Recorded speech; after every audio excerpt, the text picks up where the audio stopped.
Saudara-saudari yang terkasih dalam Kristus, berkah dalam, semoga sehat semuanya. Saudara-saudari, kalau seandainya suatu saat kita sakit atau terluka atau kecelakaan, pasti kita akan segera mencari pertolongan atau minta bantuan, atau segera kita akan mengobati atau pergi ke dokter supaya sakit kita segera sembuh. Dan misalnya kita terluka cukup lebar, biasanya akan dijahit itu. Dan supaya tidak ada rasa sakit, itu biasanya disuntik, namanya suntik mati rasa, supaya ya sebenarnya itu supaya mengalihkan saja. Sebenarnya ya terasa, tetapi karena disuntik mati rasa sehingga kita tidak merasakan. Lalu sakit dan luka itu bagi kita sesuatu yang tidak enak. Saudara-saudari pernah membayangkan tidak ada orang yang tidak pernah merasakan apa itu namanya rasa sakit. Saya pernah menemui satu kasus di mana sebuah keluarga itu memiliki anak yang masih kecil. Itu ternyata memiliki penyakit yang langka. Dia tidak bisa merasakan sakit. Jadi mati rasa. Jadi karena masih kecil, tahu-tahu kadang-kadang dia jatuh. Tapi dia tidak merasa sakit, tahu-tahu sudah luka agak lebar begitu. Kasihan sekali. Bahkan suatu saat dia pernah menggigit lidahnya itu sampai luka parah, tetapi dia juga tidak merasakan sakit itu. Dibawa kemana-mana, ternyata juga tidak bisa disembuhkan. Saudara-saudari yang terkasih, itu yang namanya mati rasa. Tetapi saya ingin mengangkat permenungan ini pada tahap yang lebih dalam lagi, dalam arti begini.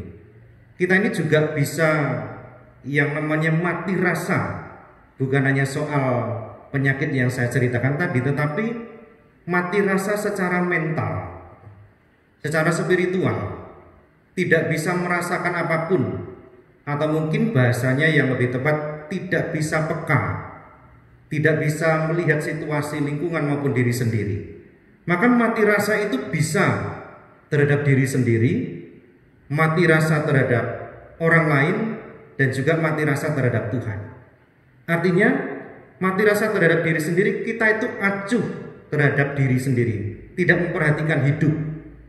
Ada banyak contoh yang bisa diberikan sebenarnya ketika kita tidak menghargai hidup yang Allah berikan kepada kita. Ada banyak hal yang kita lakukan itu sebenarnya merusak diri kita. Tetapi juga yang kedua, misalnya kita mati rasa terhadap orang lain. Kadang-kadang kita juga tidak mau tahu atau acuh tak acuh terhadap penderitaan sesama kita. Orang-orang yang di depan mata sebenarnya yang bisa kita bantu, kita tolong, tetapi kita mengatakan, oh bukan urusan saya saja sedang susah, saya tidak enak, mengapa harus memikirkan orang lain. Atau bisa jadi kita juga mati rasa terhadap Tuhan, bahkan tidak memperhatikan kehadiran Tuhan yang menyelenggarakan hidup kita, tidak pernah berdoa, tidak pernah berkomunikasi, tidak pernah ikut ekaristi dan sebagainya. Pada masa pandemi ini kita ditantang sebenarnya, apakah kita sungguh punya relasi dekat dengan Allah atau tidak. Kadang-kadang di mulut kita mengatakan, saya rindu ketemu dengan Tuhan, saya rindu ekaristi. Tetapi benarkah itu hanya sekedar ungkapan di mulut, atau saya benar-benar rindu? Kalau misalnya situasi sudah normal, apakah kerinduan itu tetap terjaga atau tidak? Atau hanya semata-mata karena sudah lama tidak ke gereja, sudah lama tidak ketemu dengan orang-orang yang mungkin dekat dengan kita. Nah, saudara-saudari yang terkasih, maka ketika suatu saat tadi Yesus ditanya oleh orang Farisi tentang hukum mana yang paling besar, Yesus itu mengatakan, cintailah Tuhan Allahmu dengan segenap hati, jiwa, akal budi, dan cintailah sesama manusia seperti dirimu sendiri. Dia tidak menjawab soal urut-urutan mana yang lebih besar dan mana yang lebih kecil, tetapi menunjukkan esensinya. Yang paling dasar itu apa sih? Kalau saya mencintai berarti saya setia. Kalau saya setia berarti mengatakan kamu adalah milikku. Setia berarti kamu satu-satunya. Jadi kalau saya setia kepada Allah, saya mencintai Allah, berarti saya itu menyerahkan diri dan dipercaya dan percaya kepada Allah. Termasuk kalau saya mencintai sesama, ukurannya adalah bagaimana saya memperlakukan diri saya sendiri.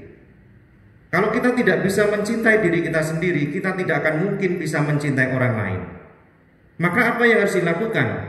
Kita harus mendengarkan apa yang dikatakan Yesus hari ini. Kalau kita mau tidak mati rasa, berarti gunakan seluruh hati, gunakan seluruh jiwa, dan gunakan seluruh akal budi. Artinya seluruh badan jiwa yang Allah berikan kepada kita itu pakai, supaya kita itu peka, supaya kita itu tidak mati rasa terhadap diri kita sendiri, terhadap kehadiran orang lain, dan juga terhadap kehadiran Tuhan.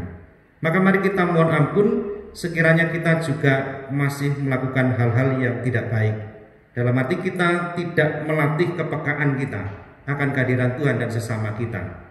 Mari kita bersyukur seandainya kita sudah mulai peka, dan mohon rahmat supaya kita masih bisa menjadi bagian dari kehadiran Yesus yang menyelamatkan dan membawa sukacita bagi setiap orang yang kita layani. Kemuliaan kepada Bapa dan Putra dan Roh Kudus, seperti pada permulaan, sekarang, selalu, dan sepanjang segala abad. Amin.